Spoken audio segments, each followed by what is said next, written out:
The road did not end. It just kept going, straight into the horizon, and on either side of it, the dead watched in silence. Cross after cross after cross, stretching for miles along the Appian Way, each one holding a body twisted by pain, frozen in its final moment. The wind moved through them like a whisper. Wood creaked, ropes strained. Somewhere in the distance, a crow called out, then another. No one dared look too long. Because this was not just death. This was a warning. Not long before this, those same men had stood together, armed, defiant, unafraid. They had followed a single name. A gladiator. A slave who refused to stay chained. A man who turned rebellion into something Rome had never expected. Fear. His name was Spartacus, and for a brief, violent moment in history, he made the greatest empire in the world tremble. But Rome does not forget, and Rome does not forgive. When the rebellion finally broke, what followed was not justice. It was something colder, something calculated, something meant to be seen. Because the fate of Spartacus, that no one would ever dare rise again, before the crosses, before the silence of the Appian Way, there was fire. The rebellion did not begin as an empire-shaking war. It started in confinement, in the controlled brutality of a gladiator school in Capua. Men trained there were not warriors by choice. They were property, forced to fight, to bleed, to entertain. Every movement watched, every act controlled. Among them was Spartacus. Not Ramang, not free, but not broken. Ancient sources describe him as a Thracian, a man who had once served in the Roman auxiliary forces before falling into slavery. Whether he deserted or was betrayed is uncertain. What is clear is that he understood both discipline and survival. Inside the gladiator school, he waited, watched, learned, and then he acted. In 73 BC, Spartacus and a small group of gladiators escaped. The details are almost surreal. Kitchen knives, improvised weapons, a desperate fight for freedom. What should have been a brief incident became something else entirely. They fled to the slopes of Mount Vesuvius, and there, they gathered strength. Word spread quickly. Slaves from surrounding farms, laborers, shepherds, the forgotten and the desperate. They came not because they believed they could defeat Rome, but because they had nothing left to lose. What began as a handful of fugitives became an army, and Rome underestimated them. At first, Roman authorities treated the rebellion as a minor disturbance. Local forces were sent, poorly organized, overconfident. They expected frightened slaves. What they encountered was discipline. Spartacus trained his followers, organized them, turned chaos into structure.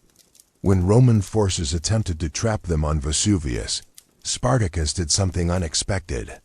He went down the mountain, not by the path Rome watched, but by climbing down the steep, unguarded cliffs using makeshift ropes of vine. They fell upon the Roman camp from behind, sudden, violent, decisive.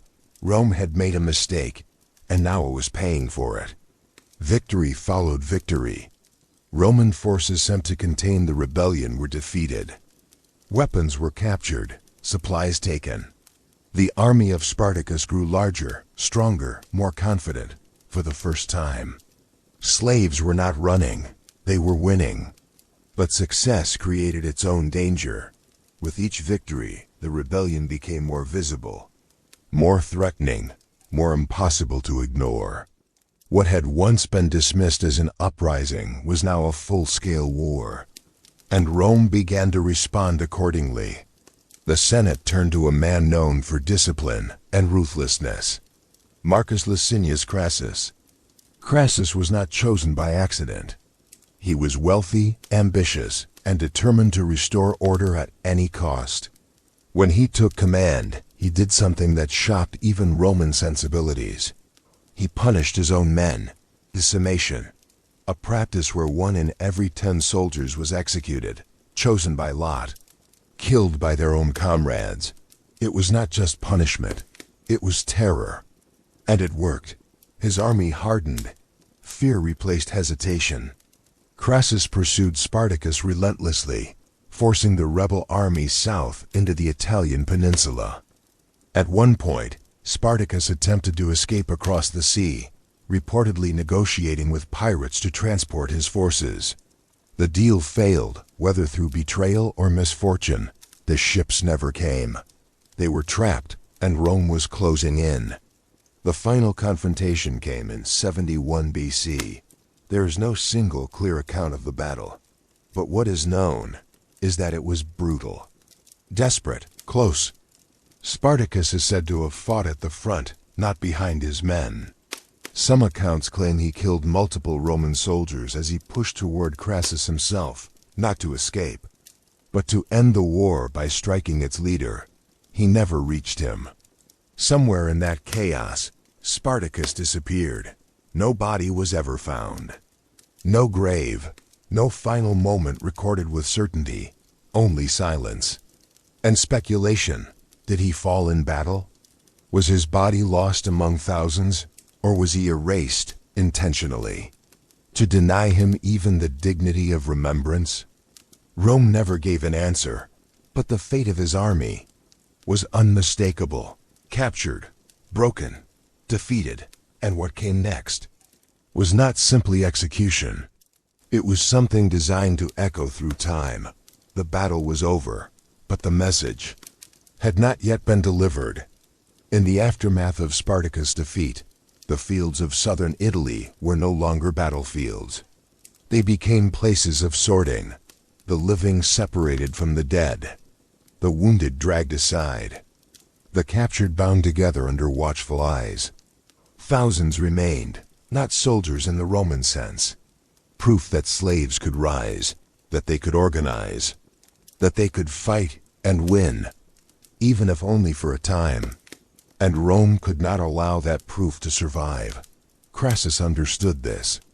Victory in battle was not enough. He needed something more permanent, something visible, something unforgettable. So he chose the road. The Appian Way, one of the most important arteries of the Roman world. It connected Rome to the south, carrying merchants, soldiers, officials. And now it would carry a different kind of message. Orders were given. Crosses were built. Not a few, not dozens. Thousands. Ancient sources speak of approximately 6,000 captured rebels. 6,000 men. Each one sentenced to the same fate, crucifixion. It was not a quick death. It was not meant to be. Crucifixion was one of the most brutal forms of execution in the Roman world, reserved for slaves, rebels, and the lowest of the low. It was designed not just to kill, but to display suffering, to stretch it, to make it visible. Bodies were nailed or tied to wooden crosses, left exposed to the elements. Death could take hours, sometimes days. The condemned would struggle to breathe, their own weight pulling against them, every movement causing pain, and all of it happened in the open, for anyone to see. Along the Appian Way, mile after mile, the crosses were raised. Each one placed deliberately, each one spaced so that no traveler could pass without witnessing them. This was not punishment hidden behind walls. The sound of wood creaking under weight, perhaps a voice, still alive, barely, or the silence that comes after. There was no escaping it. No looking away without knowing what stood there. For Rome, this was control, a warning carved into reality. This is what happens to those who rise. This is what happens to those who challenge us. This is what happens to men like Spartacus, and yet, Spartacus himself was not among them. His body was never found. No cross bore his name. No final display confirmed his death. And in that absence, something remained. A question. A shadow. Because while Rome could crucify thousands, it could not fully erase the man who led them. In the years that followed, the rebellion of Spartacus would be remembered with a mixture of fear and fascination. Roman writers recorded it as a dangerous uprising, a moment when order was threatened and chaos nearly took hold. But even in their accounts, there is something else, a sense of unease. Because Spartacus had done something few ever achieved. He had made Rome afraid, not for a day, not for a single battle, but for an extended moment in time. He forced the Republic to confront its own vulnerability, and that memory lingered.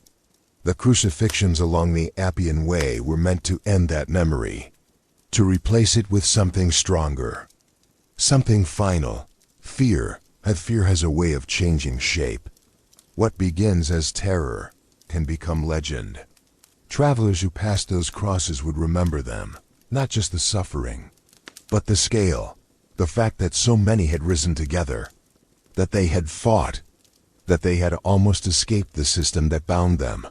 And even as Rome intended to silence that story, it continued to be told, quietly, carefully, but never completely forgotten. Because the image of those crosses did not only say, "Do not resist," it also said, "This many dared to try." The road is empty now. The crosses are gone. The bodies long since returned to dust, but the memory remains.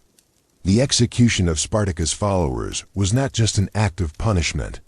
It was a statement, a declaration of power so absolute that it needed to be seen to be believed. Rome did not simply defeat its enemies, it displayed them, turned their suffering into a warning that stretched across miles of stone and silence. And yet, for all its brutality, something survived, not in monuments, not in official records, but in the story itself. The idea that a man born into slavery could rise against one of the greatest powers in history and shake it, even briefly. Rome tried to end that story on the Appian Way, to nail it into place, to let it decay under the sun. But history does not always obey power. Sometimes it remembers differently. Today, the name Spartacus still echoes, not because of how he died, but because of what he dared to do, and the thousands who followed him, to the very end. Because in the end, the crosses were meant to silence a rebellion, but instead, they ensured it would never